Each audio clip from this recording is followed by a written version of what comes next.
Welcome back student, myself KK Misra. Today we are going to discuss the topic tangents and normal. This topic is very important to the point of examination like CBSE board, UP board, ICSE board and other competitive exam. Student, ये जो topic है बहुत ही interesting topic है। तो tangents and normal का जो basic concept है पहले उसको हम खूब अच्छे तरीके से समझेंगे, फिर इसके बाद इस पे क्वेश्चन कैसे सॉल्व किया जाता है, फिर उस कॉन्सेप्ट को हम लोग जानेंगे। तो आइए स्टूडेंट, हम लोग इस वीडियो में टेंजेंट्स और नॉर्मल के बारे में बताते हैं, उसके बेसिक कॉन्सेप्ट को बताते हैं। तो ध्यान देंगे स्टूडेंट, हम लोग का टॉपिक है टेंजेंट्स एंड नॉर्मल। ये डिफरेंशिएशन का ही टॉपिक है, एप्लीकेशन ऑफ डेरिवेटिव भी कह सकते हैं। तो देखें बेसिक कॉन्सेप्ट क्या है। सबसे पहले स्टूडेंट हम लोग सीख लें, क्लास 11th में सभी लोग पढ़े हैं स्ट्रेट लाइन। स्ट्रेट लाइन के बारे में सभी लोग पढ़े हैं, उसका कुछ कॉन्सेप्ट यहाँ पे हम बता दे रहे हैं। जैसे यहाँ पे है स्लोप और ग्रेडियंट ऑफ अ लाइन। तो सबसे पहले हम लोग देखें कि किसी लाइन का स्लोप या ग्रेडियंट से क्या मतलब होता है। इसको स्लोप भी बोलते हैं, ग्रेडियंट भी बोलते हैं। तो पहले इस चीज़ों को समझे, ध्यान देना स्टूडेंट। हम इसको 3 कैटेगरीज में डिवाइड किए हैं। जरा तीनों कैटेगरी को हम देखते हैं कि स्लोप डिफरेंट फॉर्म में स्लोप क्या क्या होता है। तो देखें, ध्यान देंगे स्टूडेंट। सबसे पहले हम लोग देखें बेसिक कॉन्सेप्ट इसका जाने। यहाँ पे x axis, y axis and ये क्या है, ओरिजिन है स्टूडेंट। यहाँ पे लाइन की बात बोला गया है। तो slope of a line means हम एक लाइन लेंगे स्टूडेंट। यहाँ पे ध्यान देना है कि ओरिजिन से राइट साइड में देखें, ओरिजिन से राइट साइड में एक्स एक्सिस का एक कौन सा डायरेक्शन है, पॉजिटिव डायरेक्शन है। ओरिजिन से लेफ्ट साइड में ये एक्स एक्सिस का कौन सा डायरेक्शन है, नेगेटिव डायरेक्शन है। ओरिजिन से एबव वाई का पॉजिटिव डायरेक्शन है एंड ओरिजिन से बिलो वाई का नेगेटिव डायरेक्शन है। तो स्टूडेंट इसका जो बेसिक कॉन्सेप्ट है वो क्या है, देखिए ध्यान देना है कि जो हम एक लाइन लेंगे, जो भी लाइन लें, तो कंडीशन नंबर 1 क्या कंडीशन होना चाहिए कि जो हम लाइन लें वो पहली बात एक्स एक्सिस के पॉजिटिव डायरेक्शन में हो। ध्यान देंगे, एक्स एक्सिस के किस डायरेक्शन में हो, पॉजिटिव डायरेक्शन में। मीन्स हम जो लाइन लेंगे एक्स एक्सिस का क्या है, पॉजिटिव डायरेक्शन हो। तो मान लीजिए लाइन हम ले लिए, ध्यान देंगे ये हम लाइन कोई ले लिए ए बी, कोई लाइन ए बी है जो एक्स एक्सिस के किस डायरेक्शन में है, पॉजिटिव डायरेक्शन में है। या इसको हम ए बी ना कह के हम इसको एल मान लेते हैं। एल मीन्स लाइन है जो एक्स एक्सिस के पॉजिटिव डायरेक्शन में। नंबर 1 कंडीशन कि जो भी हम लाइन लेंगे एक्स एक्सिस का कौन सा डायरेक्शन होना चाहिए, पॉजिटिव डायरेक्शन होना चाहिए।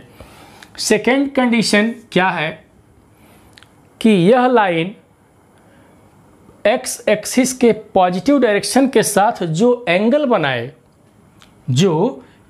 बनाए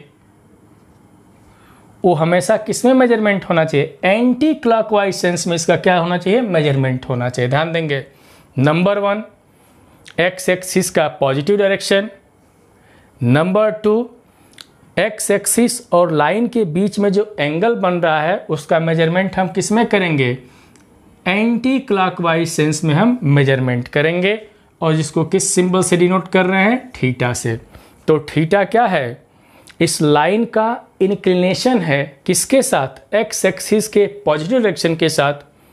और इसका मेजरमेंट कैसे है, एंटी क्लॉकवाइज सेंस में इसका मेजरमेंट है। तो ध्यान देंगे, तब इस लाइन का ग्रेडियंट कितना होगा या इस लाइन का स्लोप कितना होगा। तो डेफिनीशन स्लोप का क्या होता है कि ये दोनों कंडीशन को सेटिस्फाई करें कि लाइन एक्स एक्सिस के पॉजिटिव डायरेक्शन में हो, लाइन और एक्स एक्सिस के बीच का जो एंगल बनता हो उसका मेजरमेंट कैसे होना चाहिए, एंटी क्लॉकवाइज सेंस में होना चाहिए। तो जो एंगल बन रहा है इस एंगल का क्या लेना पड़ेगा, इस एंगल का अगर हम tan ले लें, ध्यान देंगे इस एंगल का क्या ले लें, tan। अगर एंगल थीटा है तो इस एंगल का क्या लेना पड़ेगा, tan लेना पड़ेगा। तो tan मीन्स यहाँ पे कितना हो जाएगा, tan थीटा। तो इस एंगल का क्या ले लें, टेंजेंट ले लें। टेंजेंट मीन्स tan ले लें, तो tan थीटा होगा। तो tan थीटा ही इस लाइन का क्या कहलाएगा, स्लोप कहलाता है। और इसको किससे रिप्रेजेंट करते हैं, m से रिप्रेजेंट करते हैं। स्मॉल m से हम क्या करते हैं, रिप्रेजेंट करते हैं स्टूडेंट, ये जरूर ध्यान देंगे। तो यहाँ पे हम लोगों ने क्या देखा कि स्लोप ऑफ अ लाइन का मतलब क्या होता है कि नंबर, देखिए दो कंडीशन यहाँ पे होता है कि नंबर 1 कि जो लाइन है x एक्सिस के पॉजिटिव डायरेक्शन के साथ हम लें, और x एक्सिस और लाइन के बीच में जो एंगल बन रहा है उसका मेजरमेंट कैसे होना चाहिए, एंटी क्लॉकवाइज सेंस में होना चाहिए। यदि ऐसा है तो जो एंगल बन रहा है उस एंगल का क्या ले लें, tan ले लें। तो tan थीटा इस लाइन का क्या कहलाएगा, स्लोप कहलाएगा, जिसको किससे रिप्रेजेंट करते हैं, हम m से रिप्रेजेंट करते हैं स्टूडेंट, ध्यान देंगे। तो एक तो यहाँ पे बता दिए स्लोप ऑफ अ लाइन। अब देखें यहाँ पे इसके और अदर फॉर्म भी है। एक तो यहाँ पे हम लोग देखें कि slope of a line means कोई लाइन है जिसका इंक्लिनेशन विथ x एक्सिस कितना है, थीटा है। तो इस थीटा का अगर हम tan ले लेते हैं तो ये हमारा क्या कहलाता है, स्लोप कहलाता है। नंबर यहाँ पे 2 की बात हम करते हैं। यहाँ पे मान लें स्टूडेंट, ध्यान देना है कि कोई लाइन है ये जो 2 पॉइंट से पास करे। सपोज कर लें कि फर्स्ट पॉइंट कितना है, A है, जिसका कोऑर्डिनेट हम कितना लिख लें, x1 y1 लिख लें। और दूसरा पॉइंट क्या है, B है, जिसका कोऑर्डिनेट हम कितना लिख दें, x2 y2 लिख दें। तो इस लाइन का स्लोप कितना होगा, इस लाइन का स्लोप कितना होगा, means a line passes through 2 given points A x1 y1 and B x2 y2। तो इस लाइन का स्लोप कितना होगा। तो यहाँ पे स्टूडेंट ये जरूर ध्यान देना हम लोगों को कि इस लाइन का यदि हम स्लोप निकालते हैं तो कितना होता है। पहली बात तो स्लोप को किससे रिप्रेजेंट करते हैं हम लोग, m से रिप्रेजेंट करते हैं। तो स्लोप कितना क्लास 11th में सभी लोग पढ़े, स्ट्रेट लाइन में कितना लिखते हैं, डिफरेंस ऑफ y कोऑर्डिनेट क्या होता है, difference of y coordinate upon difference of x coordinate. That is, इसका मतलब हुआ कि y2 माइनस y1 अपॉन कितना हो जाएगा, x2 माइनस x1 हो जाएगा स्टूडेंट यहाँ पे। तो यहाँ पे दूसरा फॉर्म है इसका कि कोई भी लाइन हो अगर 2 पॉइंट से पास कर रहा हो तो इस केस में इसका स्लोप इतना होता है, means difference of y coordinate upon difference of x coordinate. इसका थर्ड फॉर्म देखें, ये बेसिक कॉन्सेप्ट हम लोग पढ़ रहे हैं जिसका यूज है, जानना चाहिए। अब देखें थर्ड है कि लाइन किस फॉर्म में हो। अगर लाइन का फॉर्म इस तरीके से लिखा गया और लाइन ऑफ द फॉर्म किस तरीके से, ax plus B Y plus c equal to 0 के फॉर्म में अगर लाइन लिखा गया, इक्वेशन ऑफ लाइन इस तरीके से लिखा गया हो, ax plus B Y plus c equal to 0, तो इसका तब स्लोप कितना होगा। तो ध्यान देंगे यहाँ पे स्लोप कितना होता है, स्लोप को किससे रिप्रेजेंट करते हैं हम लोग, m से रिप्रेजेंट करते हैं। और m इक्वल टू कितना होता है, ध्यान देंगे माइनस कोफिशिएंट ऑफ x, क्या होता है, minus coefficient of x upon क्या होता है, कोफिशिएंट ऑफ y होता है। ध्यान देंगे coefficient of x upon coefficient of y, इसका मतलब कितना होता है, माइनस a बाई बी। इस तरीके से इसका हम लोग स्लोप जानते हैं स्टूडेंट। तो यहाँ पे 3 तरीके से देखे, इंक्लिनेशन के फॉर्म में, इंक्लिनेशन मीन्स कोई लाइन x एक्सिस के पॉजिटिव डायरेक्शन से कितना एंगल बना रहा है, एंगल के फॉर्म में हो तो हम tan ले लेंगे तो उसका स्लोप निकल जाएगा। लाइन अगर 2 पॉइंट से पास करे तो difference of y coordinate upon difference of x coordinate से हम लोग उसका स्लोप निकालेंगे। या लाइन जनरल फॉर्म में लिखा गया, general form means ax plus B Y plus C के फॉर्म में लिखा गया हो तो इस केस में स्लोप कितना होगा, minus a by b. Student जरूर ध्यान देंगे ये जो थर्ड फॉर्म है टेंजेंट एंड नॉर्मल, जो टॉपिक हम लोग डिस्कस करेंगे उसमें इसका यूज बहुत है। क्या है, ax plus B Y plus c equal to 0 के मीन्स इसको बोलते हैं जनरल इक्वेशन ऑफ लाइन। अगर इस फॉर्म में हो तो इसका स्लोप कितना होगा, minus coefficient of x upon coefficient of y। तो स्टूडेंट यहाँ पे हम लोग स्लोप तो पढ़े, डिफरेंट फॉर्म में पढ़ लिए। इसके बाद और इसमें देखें, यहाँ पे ध्यान देंगे और क्या क्या इसमें है तो ध्यान देंगे यहाँ पे। तो देखें यहाँ पे भी समझा दे रहे हैं कि देखें अब यहाँ पे हम लोग जो नेक्स्ट डिस्कस करना है एंगल बिटवीन 2 लाइंस। तो स्टूडेंट इसको हम मिटा देते हैं और मिटाने के बाद हम आगे इस पे हम डिस्कस करते हैं। तो ज़रूर ध्यान देंगे, एक कॉपी उठाएं, पेन उठाएं, इसको नोट भी करते चलें। तो ध्यान देंगे तो एक सिंपल सा फिर यहाँ पे देखें, यहाँ पे नेक्स्ट है एंगल बिटवीन टू लाइन्स। हम लोग क्या पढ़ रहे हैं, बेसिक कॉन्सेप्ट पढ़ रहे हैं। तो एंगल यहाँ से बिटवीन टू लाइन्स, ध्यान देंगे, एंगल बिटवीन टू लाइन्स, इसका मतलब जब हम लोग समझें, ध्यान देंगे यहाँ पे x axis, y axis and zero. देखें एक लाइन यहाँ पे है, दूसरी लाइन यहाँ पे है। मान लें कि ये लाइन कितना है, L1 है और ये कितना है, L2 है।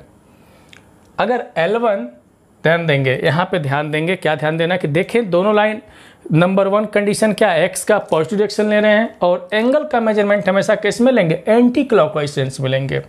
मान लें कि लाइन L1 है, इस लाइन का जो इंक्लिनेशन है एक्स एक्सिस के साथ कितना है, θ1 है। L2 का कितना है इंक्लिनेशन, तो कितना मान लें, θ2 है।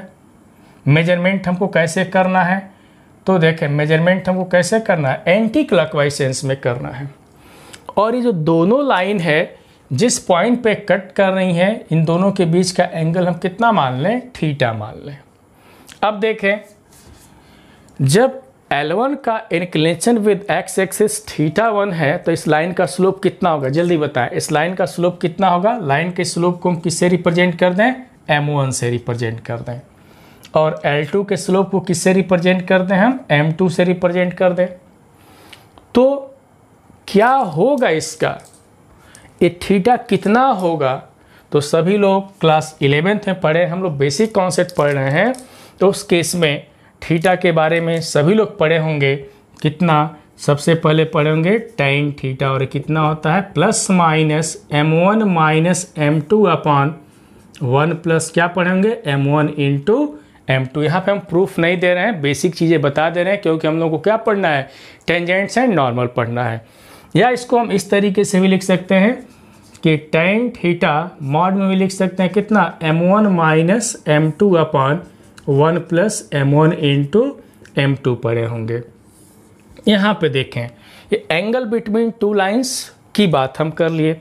यहाँ पे कंडीशन भी बताया गया होगा, वो कंडीशन क्या क्या बताया, यहाँ से 2 कंडीशन अराइज होता है, ध्यान देंगे स्टूडेंट।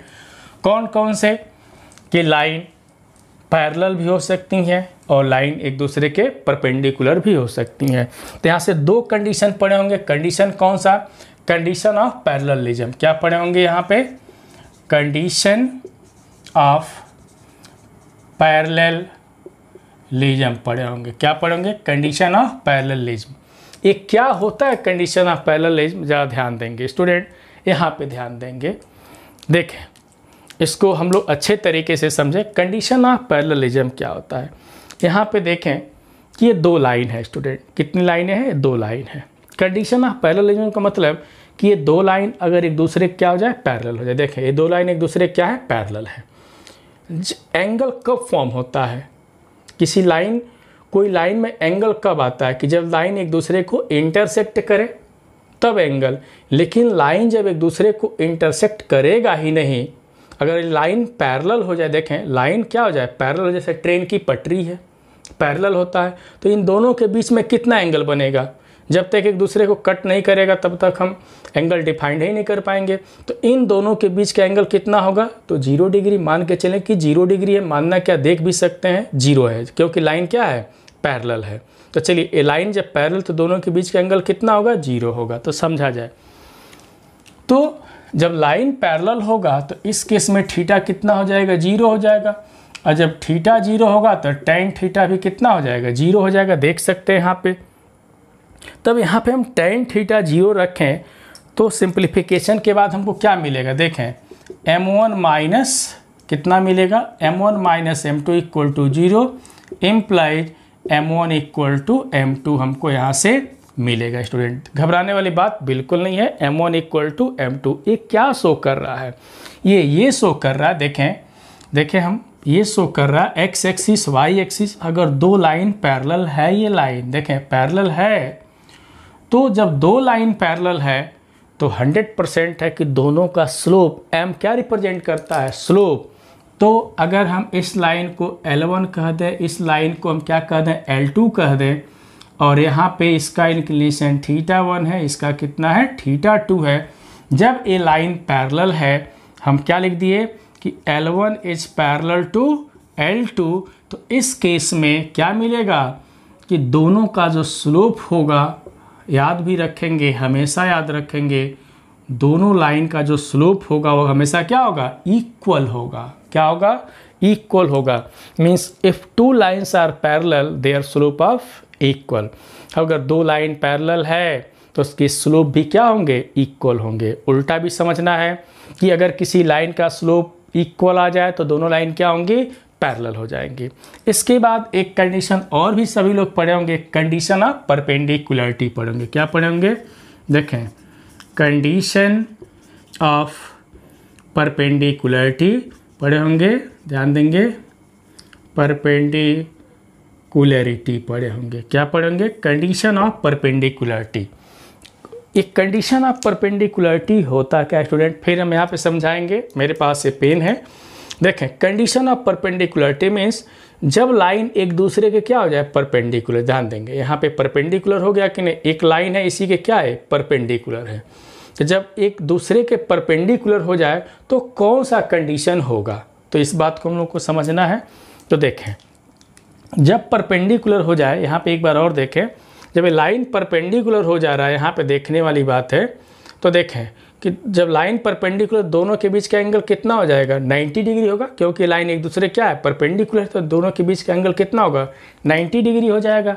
तो इस केस में थीटा कितना हो जाएगा, 90 हो जाएगा। जब थीटा 90 हो जाएगा तो यहाँ से हम tan थीटा कितना हो जाएगा, नॉट डिफाइंड हो जाएगा, नॉट डिफाइंड हो जाएगा। तो यहाँ से तब cot थीटा कितना हो जाएगा, बताएं, cot थीटा कितना हो जाएगा, 0। तो इसका स्लोप कितना होगा, ध्यान देंगे, जब यहाँ पे cot लिखेंगे तो उल्टा हो जाएगा। तो यहाँ से हम लोगों को मिल जाएगा, ध्यान देंगे, कि m1 into m2 plus 1 equal to 0, या implies m1 into m2 equal to कितना मिल जाएगा हमको, -1 मिलेगा। ध्यान देंगे, इसका मतलब क्या है, इसका मतलब ये है कि जब दो लाइनें पैरेलल परपेंडिकुलर है, मान लो ये लाइन है जिसका स्लोप कितना है, m1 है, इसका स्लोप कितना है, m2 है, एक कितना हो जाएगा, 90 डिग्री। जब दो लाइनें पैरेलल हैं तो दोनों के स्लोप का जो प्रोडक्ट होगा उसकी वैल्यू कितनी होगी, -1 होगी। याद भी रखना है कि जब दो लाइनें पैरेलल हैं तो दोनों के स्लोप का प्रोडक्ट कितना हो जाएगा, -1 हो जाएगा। ये तो बेसिक कॉन्सेप्ट हो गया, ये condition of parallelism and condition of perpendicularity. इसमें एक चीज़ और हम नोट में बता दें, बहुत ही इंटरेस्टिंग चीज़ हम बताने चल रहे हैं, ज़रा ध्यान देंगे, इसको भी नोट कर सकते हैं सभी लोग, तो ध्यान देंगे। एक यहाँ पे एक बहुत ही खूबसूरत सा कंडीशन हम बता दे रहे हैं, बहुत ही खूबसूरत सा कंडीशन है। वो कंडीशन क्या है, ध्यान देंगे कि देखें, बहुत ही इंटरेस्टिंग बात है। यहाँ पे देखें, मान लें कि कोई लाइन है, ये ध्यान देंगे, कोई लाइन है जिसका स्लोप कितना है, m है, कोई लाइन है इसका स्लोप कितना है, m है। तो इस लाइन के अगर परपेंडिकुलर का स्लोप लिखना हो, ध्यान देंगे, कोई लाइन है इसका क्या कितना स्लोप है, m है। तो इस लाइन के अगर परपेंडिकुलर लाइन का स्लोप लिखना हो तो इस परपेंडिकुलर लाइन का स्लोप कितना होगा, -1/m होगा। याद भी रखना है, if m is the slope of line, क्या याद रखना है कि if m is slope of, if m is a slope of slope, if m is a slope of a line, then slope of perpendicular to it, then slope of perpendicular, the slope of line perpendicular to it, slope of line perpendicular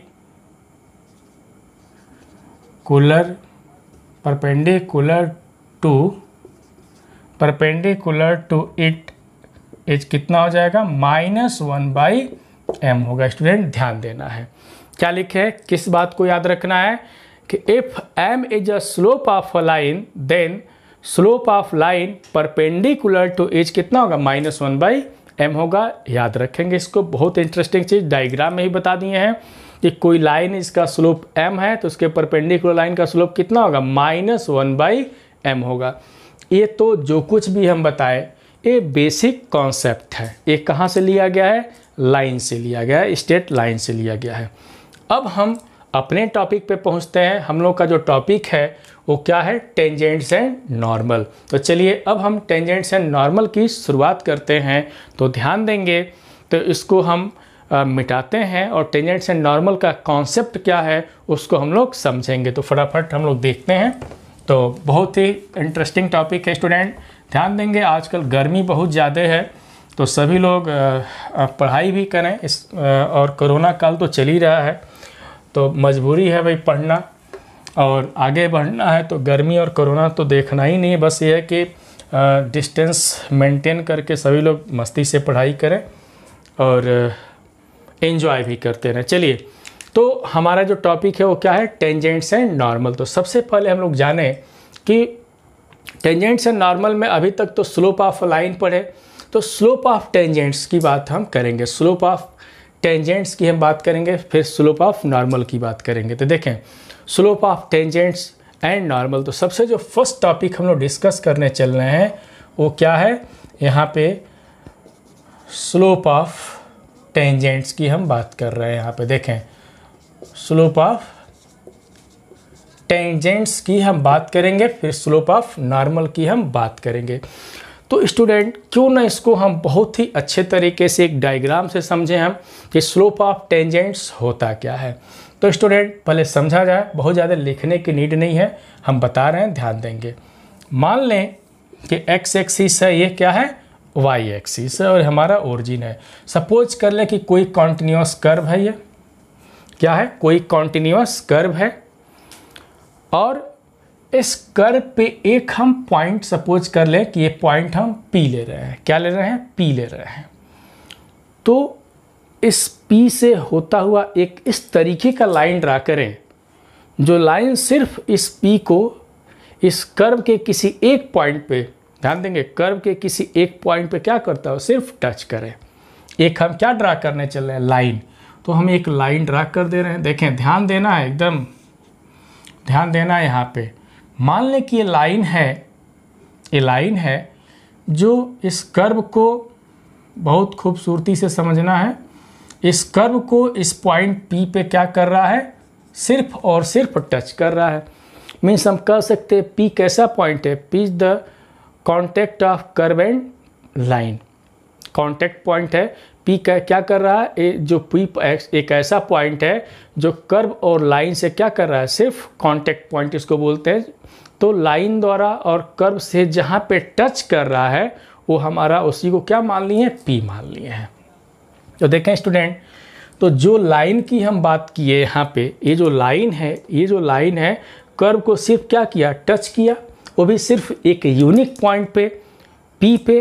तो यह line को क्या तब बोलेंगे, tangents बोलते हैं, tangent line बोलते हैं। देखें स्टूडेंट, सभी लोग क्लास 9th में सर्कल चैप्टर में भी टेंजेंट्स का कॉन्सेप्ट पढ़े हैं। टेंजेंट का मतलब होता है, देखें टेंजेंट को हिंदी में बोलते हैं, हम बता दे रहे हैं हिंदी में क्या बोलते हैं। टेंजेंट्स मीन्स होता है स्पर्श करना। स्पर्श मीन्स सभी लोग को पता ही है, स्पर्श मीन्स सिर्फ छूना, सिर्फ ऐसे। स्पर्श मीन्स होता है सिर्फ टच करना, ये नहीं कि पकड़ लेना। स्पर्श मीन्स होता है टच करना, छूना। तो कोई भी स्ट्रेट लाइन ले लें, अगर सर्कल को किसी एक पॉइंट पे सिर्फ छू रहा हो, टच कर रहा हो, किसी एक पॉइंट पे सिर्फ टच कर रहा हो, हम लाइन की बात बोले हैं कि कोई भी लाइन ले लें और कर्व को एक पर्टिकुलर हम नाम नहीं रख रहे हैं, किसी भी कर्व को हम क्या कर रहा हो, सिर्फ टच कर रहा हो, छू रहा हो सिर्फ एक पॉइंट पे, तो वही लाइन क्या कहलाएगा, टेंजेंट कहलाता है। इसका मतलब टेंजेंट क्या है, एक लाइन तो है। टेंजेंट क्या है, एक लाइन है। अब देखें यहाँ पे, जब टेंजेंट के बारे में डिस्कस कर लिए, क्या कर लिए, टेंजेंट के बारे में अगर हम डिस्कशन कर लिए तो अब आगे की बात हम सोचें कि टेंजेंट के बारे में जब डिस्कस कर लिए, इस पॉइंट P की बात आ गई तो क्या होगा, एक्स एक्सिस को कोई एंगल भी तो बनाएगा। सपोज कर ले रहे हैं कि एक्स एक्सिस के साथ कितना एंगल बना रहा है, साई। कितना बना रहा है, साई। साई जैसे वहाँ पे थीटा, तो यहाँ पे साई हम एक नाम रख रहे हैं। तो क्या होगा, देखें टेंजेंट भी तो एक लाइन है जो क्या कर रहा है, एक्स एक्सिस के पॉजिटिव डायरेक्शन में है, और मेजरमेंट हम कैसे ले रहे हैं, एंटी क्लॉकवाइज में ले रहे हैं। और कर्व देखें, कर्व को जिस पॉइंट पे टच कर रहा है उसका कोऑर्डिनेट हम कितना लिख दे रहे हैं, x1 y1 लिख दे रहे हैं। तो ध्यान देंगे, तो स्लोप की बात हम करेंगे कि इस टेंजेंट का स्लोप कितना होगा।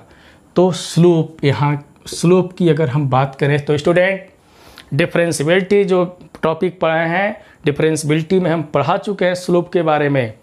तो स्लोप वहाँ पे हम क्या बताए थे, डिफरेंशियबिलिटी एट अ पॉइंट की बात हम किए थे। देखेंगे वीडियो मेरा, देख लेंगे डिफरेंशियबिलिटी। तो डिफरेंशियबिलिटी एट अ पॉइंट, अगर हम कर्व पे कोई पॉइंट ले लिए थे, उस पर डिफरेंशियबिलिटी की बात किए थे, तो लिखे थे कि F dash X at X equal to C, और यही क्या बोले थे कि ये स्लोप होता है। क्या बोले थे उसमें, ज्योमेट्रिकल मीनिंग क्या बोले थे कि ये स्लोप होता है। तो कॉन्सेप्ट बिल्कुल एक पढ़ा हुआ है। तो जब ये टेंजेंट का जब हम स्लोप निकालें इस पॉइंट पे, तो किससे हम डिनोट किए थे, d y by d x से डिनोट किए थे। किससे डिनोट किए थे, d y by d x से, डिफरेंशियबिलिटी में जो ज्योमेट्रिकल मीनिंग बताए हैं वहाँ पे। अब देखें तो d y by d x किस पॉइंट पे, पी पे। किस पॉइंट पे, एट पी।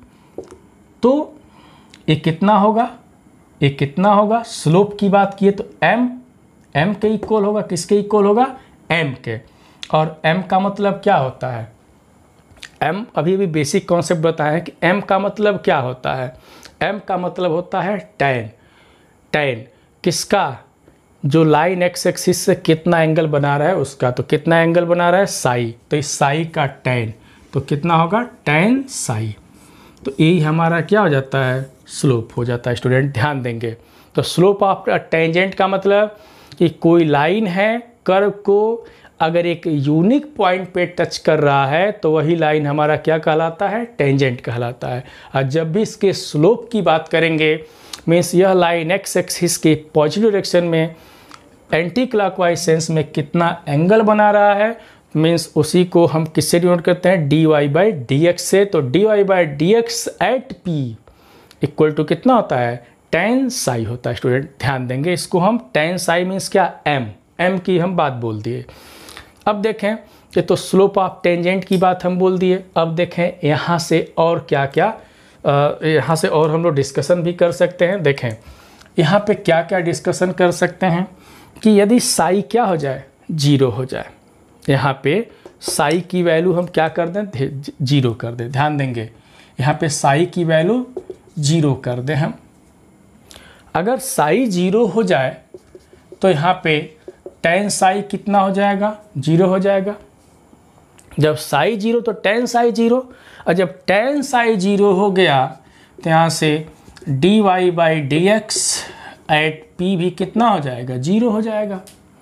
और d y by d x at p, अगर इस पॉइंट पे, यहाँ पे इस पी पॉइंट पे d y by d x क्या हो गया, जीरो हो गया। और d y by d x का मतलब क्या, ये स्लोप ऑफ टेंजेंट है। तो जब जीरो होने का मतलब क्या, जरा देखें जीरो होने का मतलब क्या, जरा ध्यान देंगे, इधर ध्यान देने वाली बात है। एंगल है ये, यहाँ पे समझें, एक्स एक्सिस है, ये हमारा टेंजेंट है किसी कर्व पे, ऐसे है इसका इंक्लिनेशन।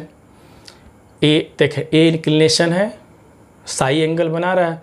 लेकिन साई जीरो हो जाए, देखें यही ना एंगल साई है, ध्यान देंगे, यह एंगल हमारा देखें ये कितना है, साई है।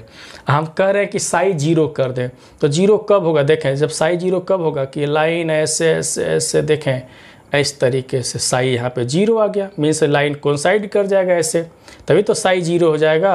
और साई जीरो होने का क्या दिखाई दिया, इसका मतलब टेंजेंट क्या होगा, पैरेलल हो जाएगा। देखें टेंजेंट किसके, हमारा एक्स एक्सिस है, मीन्स यहाँ पे टेंजेंट किसके पैरेलल हो जाएगा, एक्स एक्सिस के क्या हो गया, पैरेलल। एक बात और समझ लें कि ये साई है, देख सकते हैं, लेकिन साई जीरो हो गया। जब जीरो हो जाएगा तो देखें इस तरीके से हो गया है, इसका मतलब यह जो टेंजेंट एक्स एक्सिस के क्या है, पैरेलल है। तो हम यही बात बता रहे हैं।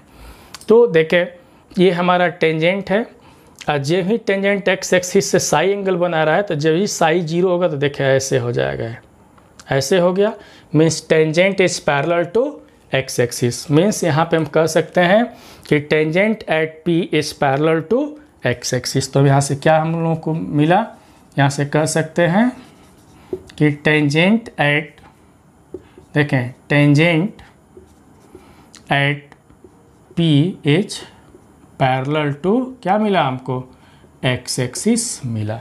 ध्यान देंगे, मीन्स जो पी पॉइंट पे टेंजेंट ड्रॉ किए हैं वो एक्स एक्सिस के क्या हो जाएगा, पैरेलल हो जाएगा। इसका मतलब है स्टूडेंट, ध्यान देंगे, इसका मतलब ये है कि अगर कोई कर्व हम इस तरीके से बना दें, इस तरीके से बना दें, तो यहाँ पे टेंजेंट हम ड्रा कर दें, यहाँ पे भी टेंजेंट ड्रा कर दें, यहाँ पे भी ड्रा कर दें, यहाँ पे भी ड्रा कर दें, तो क्या बताएंगे सभी लोग। और ये हमारा एक्स एक्सिस है, तो देखें ये भी टेंजेंट एक्स एक्सिस के पैरेलल है, ये भी इसके पैरेलल है, ये भी इसके पहले इस पॉइंट को P1 मान लें, इसको P2 मान लें, इसको क्या मान लें, P3 मान लें। तो P1 पे भी टेंजेंट एक्स एक्सिस के पैरेलल है, P2 पे भी एक्स एक्सिस के पैरेलल और P3 पे भी एक्स एक्सिस के पैरेलल है। तो कह सकते हैं कितना यहाँ से कि dy by d x at P1 कितना हो जाएगा, 0, क्योंकि यहाँ पर tangent is parallel to x axis. फिर यहाँ से भी हम कह सकते हैं कितना, dy by d x at P2, ये भी कितना हो जाएगा, तो 0 हो जाएगा। यहाँ से भी कह सकते हैं कि dy by d x at P3, ये भी कितना हो जाएगा, 0 हो जाएगा, क्योंकि हर केस में P1 P2 P3 पे देख रहे हैं कि इस कर्व में क्या है, tangent is parallel to x axis है। अब चले दूसरा कंडीशन इसका देखें हम लोग। दूसरा कंडीशन जो है वो क्या है कंडीशन स्टूडेंट, बहुत ही इंटरेस्टिंग कंडीशन।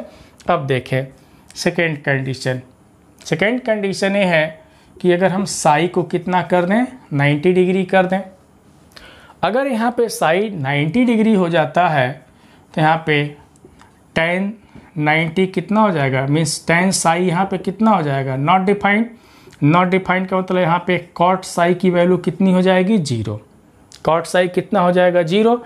इसका मतलब हम देखें cot साई का मतलब कितना होता है, 1/tan साई। देखें 1/tan साई, तो यहाँ पे 1/tan साई, tan साई की जगह पे कितना लिख सकते हैं, dy by d x at p, यही ना होगा, dy by d x at p. और cot साई हमारा किसके इक्वल आ जा रहा है, 0 के। तो इसको हम इस तरीके से लिख सकते हैं कि dx by dy at p equal to कितना मिला, 0 मिला। स्टूडेंट चलिए इसको हम लोग यहाँ पे डिस्कशन करते हैं। यहाँ पे हम लोग डिस्कशन करेंगे, ध्यान देंगे क्या डिस्कशन करना है कि ये टेंजेंट है, अगर एक्स एक्सिस से क्या हो जाए, कितना एंगल हो जाए, 90 डिग्री। देखें ये लाइन देखें, ध्यान देंगे, यहाँ पे एक्स एक्सिस है और ये हमारा टेंजेंट है और ये कितना एंगल बना रहा है, 90 डिग्री बना दिया। देखें 90 डिग्री हो गया। जब 90 डिग्री हो गया तो हम क्या कह सकते हैं कि ये जो टेंजेंट है एक्स एक्सिस के परपेंडिकुलर है, मीन्स एक्स एक्सिस के परपेंडिकुलर है, मीन्स हम कह सकते हैं दूसरे तरीके से कि tangent is parallel to y axis. Tangent is parallel to y axis यहाँ से कह सकते हैं। ये भी देख समझ सकते हैं कि ये जो टेंजेंट है अब ये परपेंडिकुलर हो गया, इस तरीके से हो गया। देखें इस तरीके से हो गया, तो इस तरीके से होने का मतलब क्या कि यह जो टेंजेंट है किसके पैरेलल हो जाए, वाई एक्सिस के पैरेलल हो गया कि नहीं। तो हम इस तरीके से कह सकते हैं कि टेंजेंट एट पी, देखें slope of tangent at p is parallel to क्या हो जाएगा, यहाँ पे क्या हो जाएगा, पैरेलल टू वाई एक्सिस। तो यहाँ पे हम कह सकते हैं, यहाँ पे टेंजेंट यहाँ पे लिख देते हैं। देखें tangent at p is parallel to क्या बोल सकते हैं, y axis. Parallel to y axis बोले या perpendicular to the x axis बोले, दोनों एक ही चीज़ है। पैरेलल टू वाई एक्सिस और perpendicular to the x axis. हम लोग देखें स्टूडेंट, ये तो स्लोप ऑफ टेंजेंट की बात किए। अब देखें स्लोप ऑफ टेंजेंट के बाद हम यहाँ पे नॉर्मल की बात हम डिस्कशन करेंगे कि स्लोप ऑफ नॉर्मल होता क्या है। तो देखें स्टूडेंट, बहुत ही इंटरेस्टिंग टॉपिक हम लोग डिस्कस कर रहे हैं। नॉर्मल की हम बात अब डिस्कशन कर ले चले, तो स्लोप ऑफ टेंजेंट की बात हो गई, अब हम नॉर्मल की बातें डिस्कशन करने चल रहे हैं। तो स्टूडेंट हर चीज़ों को समझें, यहाँ पे जो कुछ भी बता रहे हैं बहुत ही अच्छे तरीके से समझेंगे सभी लोग। चलिए अब यहाँ पे हम स्लोप ऑफ नॉर्मल की बातें डिस्कशन करेंगे कि स्लोप ऑफ नॉर्मल क्या होगा, कैसे उसको हम लोग डिफाइन करेंगे। तो अभी तक तो हम लोग स्लोप ऑफ टेंजेंट को डिफाइन किए, इसमें डिफरेंट केसेस भी हम लोग देखे। अब यहाँ पे स्लोप ऑफ नॉर्मल की हम बात करेंगे। तो सबसे पहले देखें यहाँ पे स्लोप ऑफ नॉर्मल, देखें स्लोप ऑफ नॉर्मल। सबसे पहले एक टर्म आया नॉर्मल, तो नॉर्मल को तो जानना पड़ेगा कि नॉर्मल होता क्या है। नॉर्मल को हम लोग डिफाइन करते हैं। सबसे पहले नॉर्मल के बारे में जानें कि नॉर्मल क्या होता है स्टूडेंट। तो एकदम समझ लें, यहाँ पे बहुत खूबसूरती से हम लोग समझेंगे कि नॉर्मल मीन्स होता है perpendicular. Normal means perpendicular, but किसके परपेंडिकुलर होना चाहिए ना। हम तो कह दें कि नॉर्मल मीन्स क्या, परपेंडिकुलर।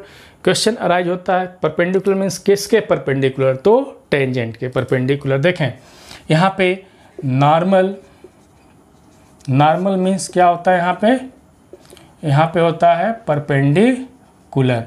तो क्वेश्चन अराइज होता है कि किसके परपेंडिकुलर भाई, किसके परपेंडिकुलर। तो यहाँ पे किसके, तो टेंजेंट के, टेंजेंट के परपेंडिकुलर। अब यहाँ पे देखें, यहाँ पे हम एक टेंजेंट लाइन हम ड्रा कर रहे हैं। स्टूडेंट ये भी ध्यान देना है कि जब भी हम टेंजेंट की बात करेंगे, कर्व पे टेंजेंट की बात करेंगे, तो नेसेसरी कंडीशन क्या है कि जब तक कर्व पे हम कोई पॉइंट नहीं लेंगे तब तक टेंजेंट हम ड्रा नहीं कर सकते। देखिए यहाँ पे अधूरा छोड़े हैं, अभी उसको बताएंगे। ये नहीं कि टेंजेंट जब भी हम कहेंगे तो टेंजेंट मीन्स कहने का मतलब क्या कि कहीं ना कहीं एक पॉइंट है, वो पॉइंट कहाँ पे है, तो कर्व पे है। तो मान लें कि टेंजेंट जब हम कहे तो एक कर्व कॉन्टिन्यूस कर्व है। कौन सा कर्व है, y = fx है। तो इस पे एक हम पॉइंट सपोज कर लिए कि p है। अब देखें तो टेंजेंट एट p, हमारा क्वेश्चन क्या है कि स्लोप ऑफ नॉर्मल। तो नॉर्मल मीन्स क्या होता है, परपेंडिकुलर। तो परपेंडिकुलर किस पे हो, टेंजेंट पे। अब जरा स्टूडेंट जरा ध्यान देंगे इधर कि हम एक कह दिए कि एक टेंजेंट हो गया, इसके परपेंडिकुलर की बात करें तो देखें टेंजेंट के परपेंडिकुलर, यहाँ पे ध्यान देंगे, यहाँ पे टेंजेंट के परपेंडिकुलर की बात करेंगे तो देखें टेंजेंट के परपेंडिकुलर ये भी हो जाएगा, टेंजेंट के परपेंडिकुलर ये भी हो जाएगा, टेंजेंट के परपेंडिकुलर ये भी हो जाएगा, टेंजेंट के परपेंडिकुलर ये भी हो जाएगा, और टेंजेंट के परपेंडिकुलर ये भी हो जाएगा लाइन। तब क्वेश्चन अराइज होता है स्टूडेंट कि इसमें नॉर्मल कौन है। नॉर्मल मीन्स क्या, परपेंडिकुलर, बट किसके, टेंजेंट के। तो सारी लाइनें तो टेंजेंट के परपेंडिकुलर, सारी लाइनें टेंजेंट के परपेंडिकुलर है। तो यहाँ पे कौन सी लाइन है जिसको हम नॉर्मल बोलेंगे, कौन सी लाइन है जो नॉर्मल बोलेंगे। तो स्टूडेंट बताएं कौन सी लाइन है जिसको हम नॉर्मल बोलेंगे। तो ध्यान देना है यहाँ पे। तो देखें यह लाइन, यहाँ पे ध्यान देंगे, हम बहुत नामकरण कर देना है, P1 P2 P3 P4 नाम का एक हमारा पॉइंट P है। तो देखें P1 से भी, P1 पॉइंट हमारा टेंजेंट पे, यहाँ से भी एक परपेंडिकुलर है जो टेंजेंट से 90 डिग्री है, यहाँ से भी 90 डिग्री बना रहा है। तो हमारा क्वेश्चन है कि कौन सा नॉर्मल होगा। तो स्टूडेंट ध्यान देंगे P4 पे नॉर्मल नहीं है, P3 पे भी नहीं है, परपेंडिकुलर तो है बट नॉर्मल इसको नहीं बोलेंगे, इसको भी। आखिर में क्यों, क्योंकि ये जो लाइन है टेंजेंट के तो परपेंडिकुलर है, तो इस लाइन को हम नॉर्मल नहीं बोल सकते। नॉर्मल हम तभी बोलेंगे कि जब वो लाइन किसे पास करे, पॉइंट P से। मीन्स जिस पॉइंट पे हम टेंजेंट निकाल रहे हैं उसी पॉइंट से नॉर्मल भी हो, सेम पॉइंट से। देखें अगर P से हम टेंजेंट की बात बोलें तो P से हमारा नॉर्मल भी हो। मीन्स एक ऐसी लाइन जिसका फुट, ये लाइन है, इसका ये फुट है, तो ये फुट कहाँ से पास करे, P से ही पास करे। कहाँ से पास करे, P से। तो देखें ये लाइन है, इसका फुट है, तो फुट को हम कहाँ पे रख दें, P पे रख दें। कहाँ पे रख दें, P पे रख दें। तो देखें टेंजेंट और इस लाइन का जो फुट है, ये जो लाइन का जो देखें ये लाइन है, इसका जो फुट है किस पॉइंट से पास कर रहा है, P से पास कर रहा है। और इस लाइन के क्या है, टेंजेंट के क्या है, परपेंडिकुलर है। इसलिए यह जो लाइन है वो हमारा क्या कहलाएगा, नॉर्मल कहलाएगा। ये जो लाइन है हम N मीन्स नॉर्मल लिख दे रहे हैं, T मीन्स यहाँ पे क्या है, टेंजेंट है। स्टूडेंट जरूर ध्यान देंगे, इस चीज़ों को समझना है कि सारी लाइनें टेंजेंट के परपेंडिकुलर है लेकिन सारी लाइनें नॉर्मल नहीं है। वही नॉर्मल है जिसका फुट किस पॉइंट पे हो, P पे हो, P से पास करे। तो यह हमारा क्या कहलाएगा, नॉर्मल कहलाएगा। अब स्लोप की बात हम करेंगे, बहुत शानदार तरीके से हम लोग समझ रहे हैं। स्लोप की बात हम करने चल रहे हैं। देखें यह टेंजेंट है, ये क्या है, टेंजेंट है, तो इसका स्लोप ऑफ टेंजेंट कितना होगा स्टूडेंट। तो यहीं पे ग्राफ में समझा रहे हैं कि ये स्लोप ऑफ टेंजेंट कितना होगा। तो ध्यान देंगे यहाँ पे, समझ लें कि dy/dx एट पी ही हमारा क्या कहलाएगा, स्लोप कहलाएगा। क्या कहलाएगा, स्लोप, जिसको किससे रिप्रेजेंट करते हैं, m से। और बेसिक कॉन्सेप्ट में क्या बताए थे कि कोई लाइन है, इसका स्लोप कितना है, m है, तो इसके परपेंडिकुलर का स्लोप कितना होता है, -1/m हम बता चुके हैं। कितना होता है, -1/m होता है। इस तरीके से जब हम इस परपेंडिकुलर मीन्स यहाँ पे नॉर्मल का वर्क कर रहा है, तो अगर नॉर्मल का स्लोप लिखें यहाँ पे क्या लिखेंगे, यहाँ पे slope of normal at p अगर लिखेंगे तो क्या लिखेंगे, -1/, कितना, -1/m। m क्या है, इस लाइन का स्लोप है। तो यहाँ पे slope of normal at p equal to -1/, क्या लिखेंगे, slope of tangent at p लिखेंगे। इसका मतलब कितना हो गया, -1/dy/dx एट p हो जाएगा। यहाँ पे क्या हुआ, dy/dx एट p हो गया स्टूडेंट। तो हम उम्मीद कर रहे हैं कि ये जो कॉन्सेप्ट है, जो हम कॉन्सेप्ट बता रहे हैं, वो बहुत ही अच्छे तरीके से समझ में आ रहा होगा। इसका मतलब क्या निकाले, यहाँ पे slope of normal at p कितना हो गया, तो देयरफॉर कितना, यहाँ पे देखते रहे, slope of normal at p equal to कितना मिला हमको। अगर इसको सिंप्लीफाई कर दें तो क्या मिला हमको, -1/, कितना, slope of tangent at p। या इसको कितना लिख सकते हैं, इस तरीके से भी लिख सकते हैं। एग्जाम में इस तरीके से सॉल्व करें, कन्फ्यूजन ना हो, तो कितना लिखेंगे, -1/, कितना, dy/dx एट p। ये क्या हो जाएगा, स्लोप ऑफ, देखें slope of tangent at p हो गया स्टूडेंट। तो ये बेसिक चीज़ों को सभी लोग समझ भी रहे हैं। हम उम्मीद करते हैं कि बहुत ही अच्छे तरीके से ये समझ में आ रहा होगा। आ रहा है कि नहीं आ रहा, 100% आ रहा होगा। ये तो slope of tangent and normal की बात कर लिए। अब यहाँ पे स्टूडेंट नेक्स्ट हम लोग जो बातें करने चल रहे हैं वो equation of tangent and normal की हम बातें करने चल रहे हैं। तो इसको नोट कर लेंगे। तो चलिए इक्वेशन ऑफ टेंजेंट और नॉर्मल की हम बातें करने चल रहे हैं और उसके बेसिक कॉन्सेप्ट को समझेंगे, फिर इक्वेशन क्या होता है उसको समझते हैं। तो देखें यहाँ पे ध्यान देंगे। अब हमारा जो नेक्स्ट है टॉपिक वो क्या है, नेक्स्ट जो है देखें वो है equation of tangent and normal. ध्यान देंगे क्या है यहाँ पे, बहुत ही खूबसूरती से यहाँ पे इक्वेशन ऑफ, देखें tangents, equation of tangent and normals. Student ध्यान देंगे, equation of tangent and normal.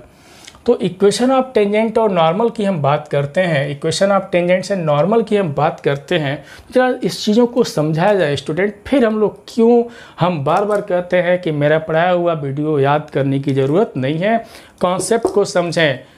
हम गारंटी दे रहे हैं, 100% गारंटी, 100+ सब कुछ समझ में आ जाएगा। तो इक्वेशन ऑफ टेंजेंट को समझने के लिए हम इक्वेशन ऑफ लाइन को समझें। यहाँ पे देखें इक्वेशन ऑफ किसको समझें, इक्वेशन ऑफ लाइन को हम लोग समझें। यहाँ पे सबसे पहले इक्वेशन ऑफ लाइन को समझें। इक्वेशन ऑफ लाइन में स्टूडेंट पढ़े होंगे क्लास 11th में क्या, कि अगर कोई लाइन दिया गया हो किसी पॉइंट P x1 y1 से पास करे और इस लाइन का स्लोप कितना हो, m हो, तो इसका इक्वेशन क्या पढ़े होंगे। तो सभी लोग पढ़े होंगे कि y minus y1 equal to m times कितना, x माइनस x1 पढ़े होंगे। जहाँ पे m क्या होता है, स्लोप होता है, जिसकी वैल्यू किससे, tan थीटा होता है, tan थीटा होता है। इसी तरीके से हम लोग जब इक्वेशन ऑफ टेंजेंट और नॉर्मल की बात करेंगे तो अभी बताएं कि टेंजेंट का मतलब क्या, एक लाइन ही तो है, उसका नाम टेंजेंट के ऊपर गया क्योंकि कर्व के किसी पॉइंट पे टच कर रहा है तो टेंजेंट हो गया। तो उस केस में इक्वेशन हम क्या लिखेंगे स्टूडेंट, किस तरीके से इक्वेशन सोचेंगे, तो ध्यान देंगे इसको हम क्यों नहीं इस तरीके से एक बार और समझा देते हैं। ये हमारा क्या हो गया, टेंजेंट हो गया। ये हमारा पॉइंट क्या है, P, जिसका कोऑर्डिनेट हम कितना मान लें, x1 y1 है, और ये हमारा क्या हो गया, ये बेचारा नॉर्मल हो गया, ठीक है। और उसका भी उसका फुट कौन सा है, P ही है, x एक्सिस, y एक्सिस और ओरिजिन। अब देखें, अगर इक्वेशन ऑफ टेंजेंट यहाँ पे लिखें तो क्या लिखेंगे, इक्वेशन ऑफ टेंजेंट किस पॉइंट पे, tangent at P x1 y1, तो इसका इक्वेशन क्या लिखेंगे। तो देखें, थोड़ी देर की ये भूल जाएं, ये बस समझें कि एक लाइन है जो किस पॉइंट से पास कर रहा है, P से तो पास कर रहा है ना भाई, ये जो पॉइंट P है तो इसी लाइन पे तो है। क्यों, क्योंकि कर्व और लाइन का जो पॉइंट ऑफ कांटेक्ट तो है P, कर्व है और उस एक लाइन, उसी का पॉइंट ऑफ कांटेक्ट हमारा क्या है, P है। इसका मतलब क्या, ये जो लाइन है P से ही तो पास कर रहा है। जब P से पास कर रहा है और कह दिए कि इस लाइन का स्लोप हमको पता है, इस लाइन का स्लोप हमको पता है, इस लाइन का स्लोप कितना है, यहाँ पे कितना है इस लाइन का स्लोप, तो dy/dx एट P, यही ना लाइन का स्लोप है। इस लाइन का स्लोप कितना है, dy/dx एट P। तो इसका इक्वेशन क्या होगा, तो इसको जरा देखें, तो क्या लिखेंगे, y minus y1 equals to m, m का मतलब स्लोप कितना, तो dy/dx एट P, और कितना हो जाएगा, x माइनस x1। अब बताएं, क्या इसको याद करना जरूरी है, जो इसको ये पता है उसको तो ये तो पता ही होगा। तो इसको बोलते हैं equation of tangent at P। कितना आसान है। अब चलिए इक्वेशन ऑफ नॉर्मल कितना होगा उसको देखें। यहाँ पे जब इक्वेशन ऑफ नॉर्मल की बात हम बोलेंगे यहाँ पे, तो नेक्स्ट हम देखें यहाँ पे इक्वेशन ऑफ नॉर्मल की हम बात बोलें तो क्या लिखेंगे, इक्वेशन ऑफ नॉर्मल, ध्यान देंगे, equation of normal at P की हम बात करें तो क्या लिखेंगे स्टूडेंट, देखना भाई क्या लिखेंगे, यही ना नॉर्मल है हमारा, NP हमारा नॉर्मल है। तो जरा देखो ना, ये सब भूल जा, इधर भूल जाए बातें। हमारा देख, यही ना है, A है, यही ना, यहीं से ना पास कर रहा लाइन, इसी पॉइंट से पास कर रहा है, मीन्स किस पॉइंट से पास कर रहा है, P से, किस पॉइंट से पास कर रहा है, P से। और यार हमारा टेंजेंट है, इसका dy/dx मीन्स क्या, इस लाइन का स्लोप पता ही, तो इसके परपेंडिकुलर का स्लोप नहीं पता है, अभी तो बताया कितना होगा, तो -1/dy/dx, तो स्लोप ऑफ क्या हो गया, नॉर्मल हो गया। फिर उसी इक्वेशन में हम रख दें तो कितना हो जाएगा, कितना आसान है याद रखना। तो कितना हो जाएगा यहाँ पे तब हो जाएगा इसका, देखें ध्यान देना, क्या लिखेंगे, y minus y1 equal to क्या, तो -1 कितना, slope of tangent at P means कितना, dy/dx, देखें dy/dx एट P कितना हो जाएगा, x माइनस x1। इस तरीके से भी याद रखें या इस तरीके से भी लिख सकते हैं, कितना, y minus y1 equals to minus dx/dy at P कितना, x माइनस x1, ये भी हम लोग लिख सकते हैं। तो हम उम्मीद करते हैं कि ये जो बेसिक कॉन्सेप्ट है, ये जो भी बताया आज बहुत ही अच्छे तरीके से समझ में आया होगा। इसमें कोई भी ऐसा चीज़ हम नहीं छोड़े हैं कि वो समझ में ना आए। इसको क्लास 11th में स्ट्रेट लाइन से जोड़े, समझाने के लिए स्ट्रेट लाइन को समझाए और स्ट्रेट लाइन से स्लोप के बारे में बताए। फिर उससे हम इक्वेशन ऑफ यहाँ पे फिर स्लोप ऑफ टेंजेंट के बारे में बताए, स्लोप ऑफ नॉर्मल के बारे में बताया। तब वहाँ से हम लोग इक्वेशन लिखना भी शुरू किए स्टूडेंट। अब हम लोग इस पे छोटे छोटे क्वेश्चन भी हम लोग सॉल्व करेंगे। अब स्टूडेंट ये भी करना है कि छोटे छोटे क्वेश्चन हम लेकर के आएंगे, फिर अब सभी लोग अपना ध्यान देंगे और वीडियो को अच्छे तरीके से देखें। तब फिर हम मिलेंगे। जय हिंद।